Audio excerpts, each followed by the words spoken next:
What is extinction about? These are the things that we've included since the beginning of the year for what I call the countdown to the extinction of man. Okay, we started our countdown. And no, we don't use the atomic clock, the doomsday clock that they use out there. We use our very simple, very modest hourglass. Okay, I hope that's fine with all of you. Subject matters that we cover in this segment are usually the ones that you see there. These are off the top of my head. There are more of them, but here you see the most important ones probably. Population pyramid overturned, the density dependent birth rates that's happening in all cities of the world. The fact that we've become urbanized, went from the country to the city. Loss of genetic diversity and all the genetic disorders that accompany that trend. The ecological pyramid overturn, the one that's really going to cause our extinction, according to this site. Okay, mode of production, the fact that we're in a service mode. Within services, we're going into internet services primarily. We consider all that as unemployment. Devaluation, inflation of the currency, unemployment, mass employment, such as services, unstoppable rising debt by governments, and the possibility of nuclear war. Now, how's that for a listing of causes for the extinction of man? Are we supposed to last another 1,000,000 years? Maybe 1,000 years? Maybe even 100 years? You know, and so the question is, how much time do we have on our clock? Okay, that's the issue. Anyways, in this age of pronouns, we had this fellow who sent me a link, and he says, you know, they're deleting a word. You know, they're deleting all these words now from the dictionary or from the regular talk because they offend some group out there. And here's one word that they are removing, or apparently they have removed from their lexicon, one of the universities in California, and it's the word field. It says, elite university department bans use of word field, claiming it's too racist. Well, I don't know about racism. You know, here's what they said about it. They said it's somehow they will no longer be using this word field, and it's because it's anti-black and anti-immigrant. Okay, this change supports anti-racist social work practice. Okay, well, again, I don't know about whether it's anti-black or anti-immigrant. That's not my beef with it. I think we should remove the word field because it's used irrationally in mathematical physics, so-called physics. We don't need the word field at all. It was invented by Mr. Faraday, and I agree with them, not for because of immigrants, but because of ignorance. The ignorance at every university on the planet that uses the word field. And I would not stop with the word field. Okay, I would continue with some other words that I see out there, and here's my suggestions. Okay, I would remove not only field, but energy, time, mass, force, charge, ether, plasma, particle. There are no such things as particles out there. If we're talking about discrete particles, point and line, they've never been defined in 3,000 years. I don't think we'll ever get a definition for those. How about position? We're going to talk about that today. And there you see a whole bunch of others. I think all of these words can be withdrawn completely from the lexicon of physics. Okay, mathematicians use them. We don't need these words at all, so you can go through them later on. But yeah, these are words that I think should all be banned from science, let alone from physics. Okay? So yeah, I have no problem with them removing the word field. Okay, and again for different reasons. Anyways, getting back to the subject matter, extinction. And here we have Mr. One of the Patrushev, he's one of the allies of Putin in Russia, and he says that they are now fighting NATO, okay, in this war that's happening in Ukraine. And, you know, that's I guess they want to broaden the war, or it looks like that. At least that's the way they seem to perceive it in Russia. Okay, so don't be surprised if in the coming months, Russia maybe attacks something or has an accident, one of those deliberate accidents that widen the war. Okay, might happen. And just in case, along the same lines, here we have another ally of Putin. His name is Medvedev, and he's sending some Zircon missiles on a ship that's gone into the Atlantic. Okay, and so these guys are moving tanks. These other fellows are moving Zircon missiles. it would seem like everybody's getting ready for a big war here. Okay, whether that's going to happen or they're going to sign some kind of peace treaty is yet to be seen. But do not be surprised if the war is widened. If you look at history, World War II, World War I, everybody started, doing some saber rattling, and then eventually ended up in what was the inevitable. And it's like all these people are moving their pieces on the chessboard, and tomorrow, you never know. It might suddenly have some accident that triggers a big war, and they'll say, oh, because of this. No, it's not because of that. They're already getting ready for something big. Whether it's just in case or whether it's, it's going to really happen remains to be seen.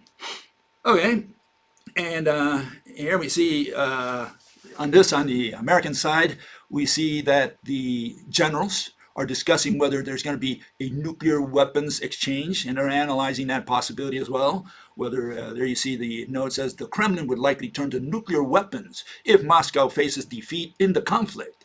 And another general right below it says that maybe not. Way at the bottom you see Petraeus, Russia and Ukraine will agree to a negotiated resolution of war. Let us hope Mr. Petraeus is correct, right? We sure would not like these people to start pressing the red buttons, because I don't think there's a way we can return from there. As far as I'm concerned, if they start pressing the buttons, it's game over for all of us. And it's so interesting that such few people with so much power, so much influence, hold the lives of everybody on the planet in their hands. That is what is really surprising. Okay, but that's the situation. I have no control over the red buttons. If I did, maybe I would just remove them all. But these people, they want to win a war. They think a war is winnable, or maybe they might think that they need to press that button. And after that, I don't know. I cannot imagine that there's any possibility of returning back to square one. Okay, I think once they press those buttons, just think about it. You kill a whole bunch of people, especially military of the other side. What do you think the other side's going to do? Just think about that. Hopefully it never happens. Anyways, again, a lot of saber rattling going on out there. Here's another part of the world. Tokyo undertakes its biggest military buildup since World War II. This is the same Japan that said it would never rebuild its military or go into military buildup. And here you see that they're building their military, in fact, at the request of the United States, who wants Japan to shoulder more of the costs of war. And why? Tokyo says at the bottom, says Tokyo fears the loss of Taiwan to mainland China would threaten shipping lanes that supply its oil and would undermine U.S. influence in the region.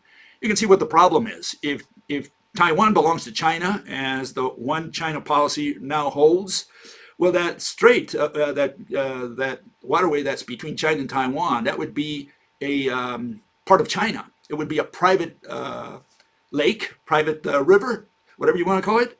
No international shipping would go through there unless China allows it. On the other hand, if Taiwan is a separate country, well, then that's international waters. And so you can see what the fight is all about. You have ships going through there, especially military ships. They say, hey, we're international waters. And if China gets a hold of Taiwan, that would no longer be international waters, would cause some amount of problems. So that's part of the issue there. Okay, so keep that in mind. But again, a lot of saber rattling. All these countries are getting ready for something. It used to be called war.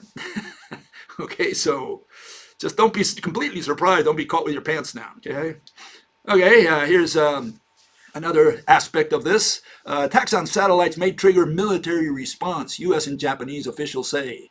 The United States is saying that they would immediately counterattack or take measures if someone attacks the satellites that control essentially all the missiles out there, and what they can see on the ground.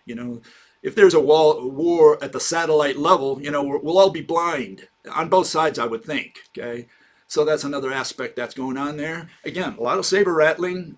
Is it because they just want to scare the other side, like say, hey, I can do this to you, or is it something more than that? Are they really getting ready for something that each side thinks is inevitable? Okay, so keep all that in mind. Okay, here's China. I was talking about this a couple weeks ago, but it's always good to remind people. Chips run the world. And China, is trying to get a hold of a lot of that technology because the more advanced the chips, the more things that they can do. And right now, some countries in the West are stopping some of the high-level chips flow to China, especially if they're going to be used in military equipment. Okay, and so China's trying to see if they can get it, do some of these chips on their own. So they're investing heavily in chips, chip technology, and machinery. Remember, you need the machinery to process these chips as well. Okay, okay, and here you have another aspect of this, at least from China. Remember, it's supposedly the second most powerful economic country on Earth. In many ways, it is the engine that's driving a lot of the economic progress on Earth. So we have to keep an eye on China in that sense. And China now is having problems with its growth. And you can see how it's been dropping for at least a decade. I showed the other day that it's even dropping even before then. Okay, so if China's the engine of the world and China is having a slower growth as time goes by, what does the future look like? In other words, what are we going to see in a couple, 2, 3, 4, 5 years? And you might say, well, India might come in there, Indonesia, Brazil, you can name a few countries, Bangladesh, populous countries. I don't know if they can replace China. I mean, they could in the sense that they would have maybe cheaper labor in the short term. The question is whether we need to produce manufacturing anymore. The manufacturing age is over, and every country on the planet is moving into services. And so maybe some poor country that can produce something cheaper than China might replace some of its manufacturing, but I'm not sure it's going to replace what China has today completely. So I don't know. I would say that manufacturing is dying across the planet. Everybody's moving into services, and within services, within internet services, meaning that we're creating this world of abstractions. We're going into what games, a lot of programming, a lot of stuff like that, entertainment. And what about the real stuff? We're forgetting about that. Okay, that's at least the way I see it. I don't think it's a good trend, and I think it does lead to extinction eventually because it's going to affect the global economy. We cannot survive. We cannot keep jobs rolling on the basis of games and entertainment, etc. We need something a little more real than that. And the world of reality is dying. It's being replaced by a world of abstractions. Okay, and here's another aspect of that. China is set for historic demographic turn accelerated by COVID traumas. And the funny part is that I saw was the last line at the bottom says President Xi Jinping said government would enact further policies to boost the country's birth rate. I don't know if this fellow is on the right planet, but no, China can never recover its birth rate. Okay, there's no way. Once we turn the corner and get into density-dependent birth rates, meaning everybody moves to the cities, we stop having children. And these folks think they can, that there's some kind of problem. Maybe it was the one child per family policy that they instituted some time back, and maybe that was a wrong policy, they might think, and they say, well, we can reverse that and we can start growing again. It's never going to happen. It doesn't happen because everybody, even in China, is moving to the cities. You cannot have children in the cities. That's what it's all about. And aside from the fact that, women go out to work and they worry more about their careers. A lot of them don't even want to have children. Those that do have them late in life. So, there's no way to avoid what's coming, which is a slower birth rate for every single country in the world. You have some Arab countries, some African countries, and people say, oh, look at all the children they're having. No, they're not having children either. If you look at the record, you'll find out that countries like in Africa that used to have like 7 children per family, they no longer have that. Now, a lot in those countries as well, people are moving to the cities and they stop having children as soon as they hit the cities. It's got nothing to do with being poor. It's got nothing to do with being black. A lot of people say, oh, these black people, they have children. It's got nothing to do with that at all. It's got to do with moving to the cities, urbanization. You go to the city, no more children, period. That's it. And one fellow said the following, raised an issue that's tangible or tangential to all of this, which is climate change. Okay, he says the following, says, Australian climate scientist Andrew so-and-so has calculated that when you add the industrial gases, methane, etc., you end up with a CO2 equivalent to so many parts per million. Okay, this would seem to make global warming an exponential function. And he thinks that because of that, which is going to cause massive crop failures due to severe weather events more common, and as a result, continued societal conflict and finally collapse. No, at least From this side, we're going to say it's got nothing to do at all with anything.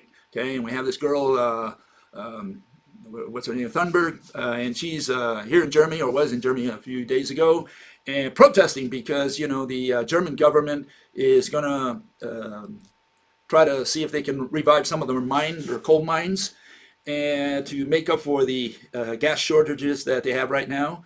And so they're going to see if they can produce some of the energy through coal. And so this gal come over here and she says, she protested that with some other people. None of that has anything to do with anything as far as climate change is concerned. Climate change is going to take centuries to happen. You might disagree with me, but there's going to be climate change every day of the year. Every year since we started the Earth, there was climate change. Is it going to affect us? No, we got bigger problems, bigger fires, and the big fires are the economy, the global economy. Right now, I think we're headed in a bad direction with the economy. There's nothing we can do about it. And when it collapses, not if, but when it collapses, we're all dead. And climate change, nobody's going to worry about climate change after that, when the economy collapses. So when these people say, look, you have all these gases that are going up there, it's going to increase or make the process more exponential, and it's going to happen more rapidly, and it's going to affect the crops. None of that has anything to do with anything. None of it. This is going to be an economic problem, exclusively an economic problem, and nothing but. And so when the global economy collapses, money is no more, no one will produce food irrespective of what the climate says, either irrespective of how much coal or CO2 or whatever we have in the air. It doesn't matter. We're simply not going to produce it because our economy is going to collapse. At least that is the argument in this site. And so we laugh at anything related to climate change. Okay? Climate change has always happened, and it's not going to affect anything that's related to economics, at least not in any significant way. We're going to do it all on our own. The economy is going to fall simply because we're not going to create jobs, and companies are going to shut down, and when they do, they're going to fire more people, more unemployment, and it's just going to be a cycle until nobody will want money, because money will have no value at all in the world. That's the theory we propose here.